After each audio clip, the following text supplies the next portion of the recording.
Bonjour et bienvenue à notre chronique qu'on a à tous les mercredis 15h30 avec Vincent Comtois, qui est naturopathe, préparateur physique et copropriétaire de la compagnie ATP Suppléments.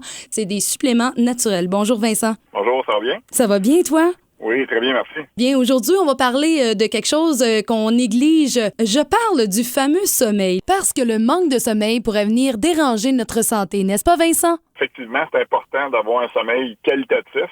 On parle souvent d'heures. J'ai dormi tant d'heures, mais est-ce que le sommeil est de qualité? C'est la question. Là. D'accord. Et quand on parle de sommeil, souvent on va entendre le mot mélatonine. Le mélatonine, c'est l'hormone pour dormir, mais il y a certaines personnes qui vont prendre de la mélatonine justement pour s'aider à s'endormir. Est-ce que tu peux me parler de ce supplément de mélatonine? Oui, effectivement, comme tu dis, la mélatonine, c'est une hormone. C'est une hormone qui est produite par une petite glande dans le cerveau qui s'appelle la glande pinéale. La production a tendance à décliner avec l'âge. Nécessairement, les gens ont plus de difficultés à dormir avec le vieillissement. On parle d'une diminution plus importante à partir de l'âge de 55 ans. Là, la tendance, c'est qu'on voit de plus en plus des gens plus jeunes prendre de la mélatonine. On voit même des enfants prendre de la mélatonine. Il y a des études qui ont été faites chez des enfants qui avaient des problèmes de comportement, des enfants qui avaient des problèmes de concentration, d'hyperactivité.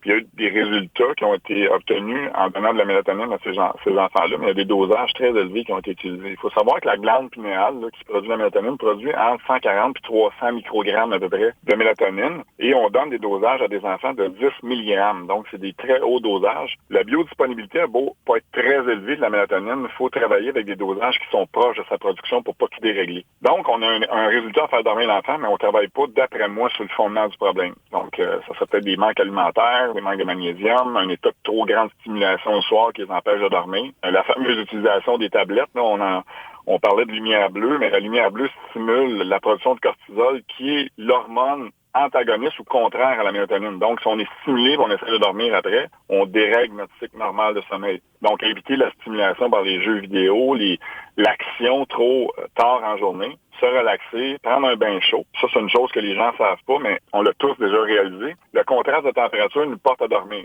Si vous allez dehors, vous allez jouer dehors, comme on dit, vous avez froid, vous rentrez à chaleur à la maison, vous allez avoir tendance à être plus facilement capable de tomber en endormissement, mais la même chose est vraie dans l'autre sens. Donc, vous prenez un bain chaud, vous sortez du bain chaud, vous allez dans votre chambre qui devrait être plus froide que le reste de la maison, vous allez avoir une meilleure capacité de vous endormir, une meilleure production de mélatonine. Donc, des fois, c'est des trucs comme ça qui sont intéressants pour augmenter notre propre production de mélatonine, plutôt que d'aller prendre un supplément qui peut être très utile, mais pas dans tous les cas que c'est utilisé présentement. Moi, je pense que c'est surutilisé, surtout chez les enfants. OK, d'accord. Mais quelqu'un qui travaille de nuit, par exemple, est-ce qu'il devrait prendre la mélatonine? Oui, parce que le travail de nuit, c'est complexe parce que c'est pas normal pour le corps humain d'être éveillé la nuit puis de dormir le jour. Donc, il faut essayer de refaire un cycle, je dirais un rythme circadien. Donc, le cycle éveil-sommeil de façon artificielle. Et ça marche pour certains, puis d'autres, ça fonctionne moins bien. Mais la mélatonine, c'est un outil.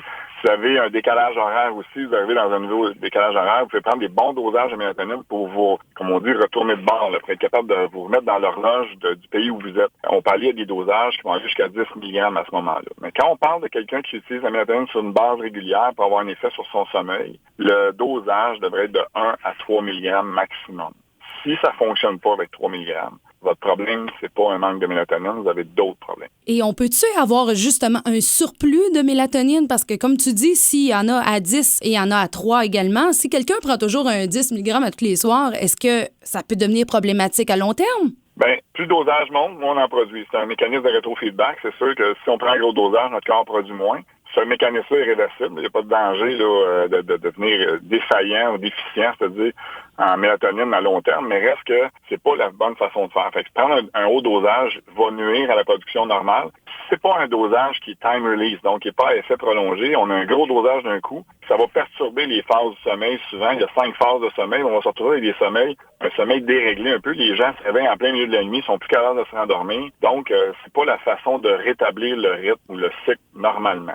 Si vous avez de la difficulté à vous endormir, 1 à 3 mg devrait faire le travail. Après ça, il y a une augmentation de la production durant la nuit. Là, ça pique à peu près vers 2 à 5 heures du matin. Entre 2 et 5 heures du matin, il y a une augmentation de la production de mélatonine durant la nuit aussi dans la noirceur. Et ça, si vous avez pris un trop gros dosage en vous couchant, vous allez court-circuiter cette phase-là, vous allez vous réveiller dans cette période-là, vous n'êtes plus capable de vous endormir. Fait que trop, c'est comme pas assez. Parfait. Bien, merci beaucoup d'avoir démystifié la question par rapport à la mélatonine. Et si quelqu'un voudrait avoir de tes services, Vincent, à quel endroit qu'on peut te contacter? pouvez me rejoindre au vincentatlab.com.